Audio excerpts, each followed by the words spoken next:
So Cyberpunk Edgerunners is pretty much a perfect portrayal of Night City, its rich lore and the overall insanity that goes in it every single day. If you watched the anime, you likely fell in love with some of the characters and probably even want to recreate some of them in-game.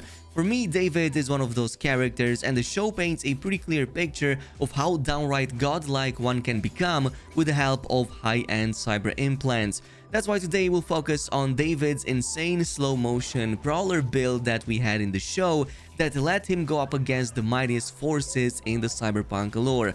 Of course, I'll try to not spoil anything story related, but we will talk about some of David's upgrade choices, so if you want to see Edgerunners first, I highly encourage you to go ahead and do so before coming back to this video. With that in mind, what Edgerunners absolutely nails is the portrayal of the Sandevistan. For those that are new to the Cyberpunk lore, Sandevistan is one of the three main types of operating systems one can modify their body with.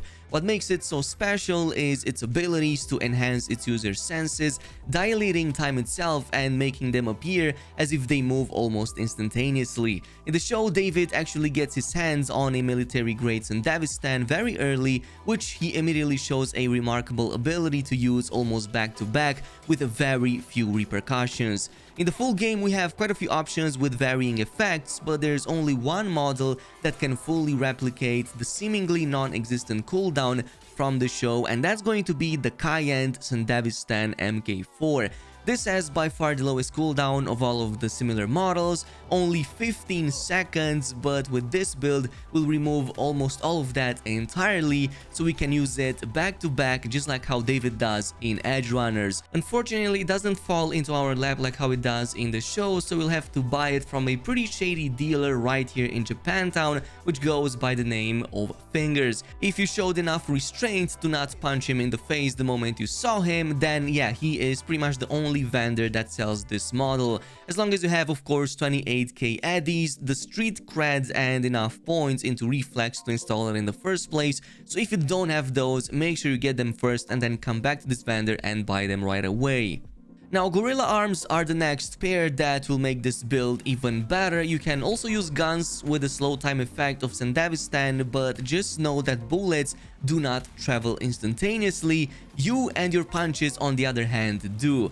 David also recognizes that in the show, hence why he ends up focusing so much on becoming a brawler that also uses slow downtime effects. He even gets a pair at some point for free, but eventually focuses on higher grade ones that he can afford. So in this case, that's why we're aiming for the best version, which you can find at Doc Rider here in Wellsprings, which sells a pair of legendary Gorilla Arms. You can also go for free ones, like there's one that is given to you if you finish all of the main story missions, but that can take a while and this is a little bit faster.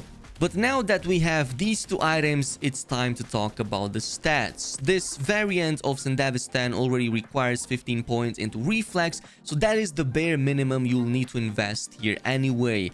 In the body category in the show, David focuses a lot of his upgrading points into body to become a brawler and enhance those capabilities, hence why I'm going with 18 points here, but you can also push up to 20. Specifically here we need melee damage, so steel and chrome perk gives you 20% to that.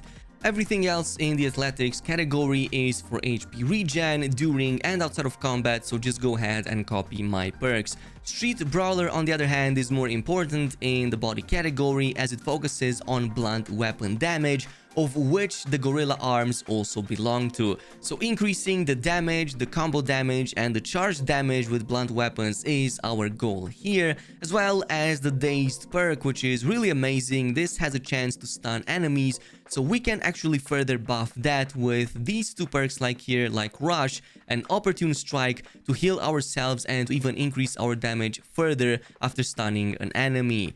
Now, Reflex is the next category. As I've said, the 15 points into it are mostly here to meet the minimum requirements for the Sandevistan that we need, but you can also go up to 18 if you want to also access the nano relays and the heal on kill implants that I highly encourage you to get. Stat-wise, this can let you improve your assault weapons and handgun proficiency, but in the show, David barely even focuses on that, and overall seems to be a pretty lousy shooter, so safe to say he doesn't really focus on that. You can go for blades on the other hand if you want to recreate one of the XBD scenes from the Edgerunner show when he was portrayed using a pair of mantis blades. Just know that in real life, quote-unquote, he doesn't actually do that. So stats like the Death Bolt, Judge, Jury and Executioner and Float like a Butterfly will let you get a massive increase in damage with blades, heal on kills and amazing movement speed right off the bat. Now we can all agree that David is very cool, so at least 12 points into the cool attribute works perfect here to further amplify our speed, melee damage and resistances. We'll focus on the stacks of cold blood that we get by defeating enemies, which by default gives us just movement speed. So we'll want to actually make that better, and that's why we're gonna use Blood Brawl, Predator and Frozen Precision to have it increase our melee damage and attack speed further. Everything else in here is to provide more HP regen, armor and various damage resistances, so just go ahead and copy them right now. In the ninjutsu category, you can also pick the Assassin's perk. This is going to give you an increased damage against humans, so that can always be helpful since you'll be fighting them quite a lot. Finally, no Cyberpunk playthrough should be complete without getting 18 points into legendary crafting. That is why we're using those in technical ability, and the crafting, to be more specific, we went with True Craftsman, Grease Monkey and Edge Runner Artisan to craft items up to legendary quality. In the engineering section, Blade Runner is also quite useful for the 40% bonus damage towards mechs, robots and drones, so you'll actually fight those quite a lot, which is why this comes in handy. But there's one final step left to make this build complete, and the last bit we're gonna focus on is to reducing the cooldown all the way up to just a couple of seconds on our operating system so that we can match the speed and the usability that David had in the Edgerunner show. So the first thing you'll want to get is the legendary Bio Conductor install you can find in Rocky Ridge at the Aldecaldo's Reaper Dock right here on this side of the map. If you have 18 points into body like I told you to, this is going to let you install this implant, which is going to provide you a 30% reduction to cyberware cooldown. Then we'll also want to get the heatsink for the Sandevistan, so you will find this crafting spec at the Reaper Dock right here in Arroyo. Do not worry if you don't see it with the legendary quality. If you see it with a lower quality, just know that this is going to progressively upgrade with your crafting level from uncommon all the way up to legendary as you get closer to crafting level 18 or even 20. Each legendary heatsink reduces the Sandevistan cooldown by 4 seconds, so if we place 3 of these, that immediately slashes down 12 seconds right off the bat. 2 more mods I recommend in this case are Heal on Kill. As I've said previously, you find this one at the other dock rider in North Side in Night City, and this is going to heal you every time you defeat an enemy. Also use nano relays from the Arroyo Reaper dock we just talked about to further increase the Sandevistan duration by another couple of seconds. And everything from this point on is just the cherry on top that will make this build even more OP. Getting a second heart and maybe even a bio monitor will pretty much let you raise yourself from the dead and kind of give you a cheat death mechanic. I also suggest the reinforced tendons for the double jump. Not only is that useful gameplay wise, but David also seems to install a pair of leg upgrades in the full show at some point, so totally worth getting those as well. Now once this is all done, you should get a pretty ridiculous 13 seconds of Sandevistan duration with just 2 seconds of cooldown, which I believe gets pretty much on par with what David is capable in Edgerunners.